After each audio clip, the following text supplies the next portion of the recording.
So if you've been wondering why your hair just won't grow the way you want it, stick around because in today's video I'll be exposing 3 mistakes that might be secretly holding you back from seeing that length retention that you've always wanted. And trust me, number 3 will shock you because that is the most neglected, and what a lot of you don't know is the root cause of you not seeing your hair grow past a certain stage. So the first mistake you are making is number 1, over manipulating your hair. Listen, I get it. We all love a fresh hairstyle, braids, twists, buns, but constantly pulling, combing and restyling your hair can cause breakage.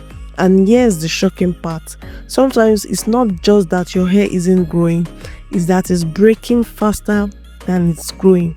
So if you're switching styles every few days, tampering with your edges here and there, your hair doesn't stand a chance to retain length. I'm sorry, but that's the fact. One thing I've noticed also is that most people who do influencing for natural hair, you will notice that many of them, their hair don't grow past a certain stage, and that's because they constantly have to restyle their hair, for brands, for influencing jobs. They have to work on their hair almost every day. And so you see their hair is stuck at a particular length. That's because over manipulation is the enemy for length retention. So to fix this, you have to give your hair some rest, choose low manipulation styles, and let your strands breathe. Number 2 is keeping moisture. Now I know you've heard about oils and butters, but here's the truth. Dry hair is very fragile hair. If you're not moisturizing regularly, your hair is literally snapping before it gets the chance to show length. So you might not be seeing the length because your hair is breaking off consistently due to lack of moisture. Think of your hair like a plant without water. It will just die off. Without moisture, your hair does this thing. So try simple routine, water-based, leave-in conditioner, still with oils and creams, and stay consistent. Because the problem with some people who complain about their hair not growing is because they try something once and they just want to see that result almost immediately. It doesn't work that way. You have to try it the first time and keep doing it, and that's what we call consistency.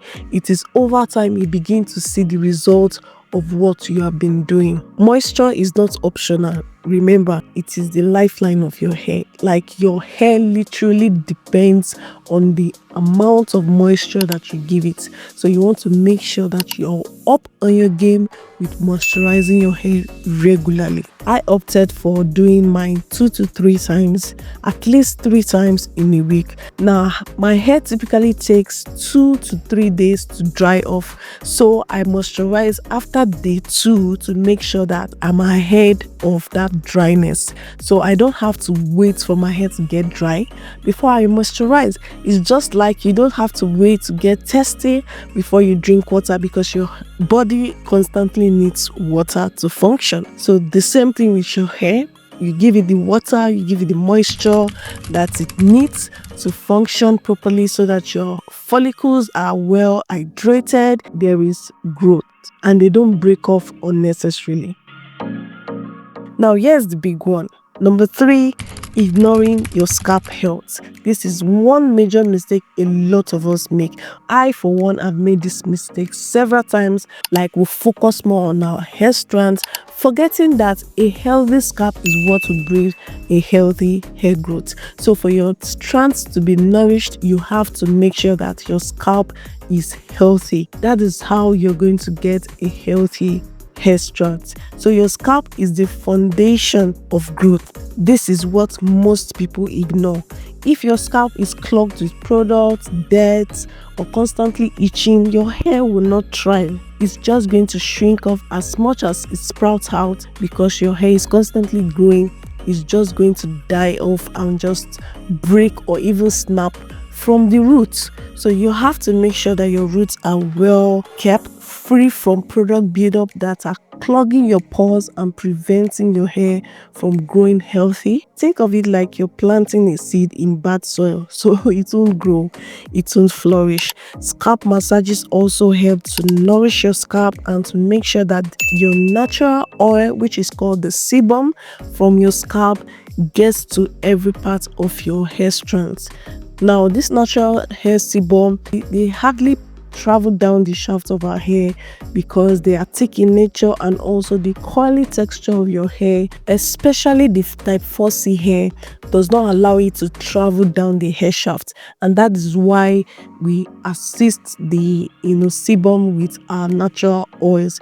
But then using your hand to perform scalp massages or using a scalp massager will further help to evenly distribute this sebum to other parts of your hair. So you have to reduce the pulling and tugging and too much product, especially on your scalp. I, for one, don't use any product on my scalp apart from oils, and I don't use it like every day because too much of product on your scalp can cause product buildup. It can cause your scalp to itch, and that is why also I avoid putting conditioners on my scalp. So you see me washing my hair, but I try as much as possible to stay away from my scalp because your scalp don't need those conditioners. Our scalp is very sensitive and it can cause you to have scalp irritations and itchiness and all that. So a clean and healthy scalp means your follicles can actually do their job, which is to promote healthy hair growth. So these are the 3 big mistakes that could be hindering your hair from retaining length: over manipulation. Talked about keeping moisture. Sometimes keeping moisture can happen to anybody. It happens to me sometimes as well.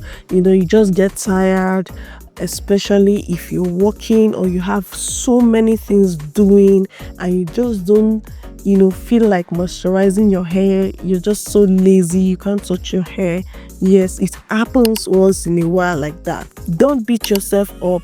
Whenever you remember and whenever you can actually do this, please try and do it. Please, as much as possible, even if it's once in a week, you can moisturize your hair just so to prevent dryness. The third one, which is ignoring your scalp, which a lot of us can be very negligent of because we pamper our hair strands more than we pamper our scalp. Trust me, if you pamper your scalp, you're going to see that you don't even have to do too much to your hair strands for it to flourish. If any of this sounds like you, don't feel bad. We've all been there. I have been there. The good news is that once you fix this, you're finally going to start seeing growth and retention you've been working so hard for. If this video was helpful, please hit that like button, subscribe for more natural hair tips, drop a comment letting me know which one of these mistakes you've been guilty of. I'll be the first to admit I've done all these 3. I've learned my lessons and I've come back on top, and I'm on top of my game. Avoiding manipulation, I'm taking care of my scalp, I'm trying as much as possible not to skip moisture, and my hair has been thriving. So thank you guys for watching. I'll see you guys in my next one. Bye bye.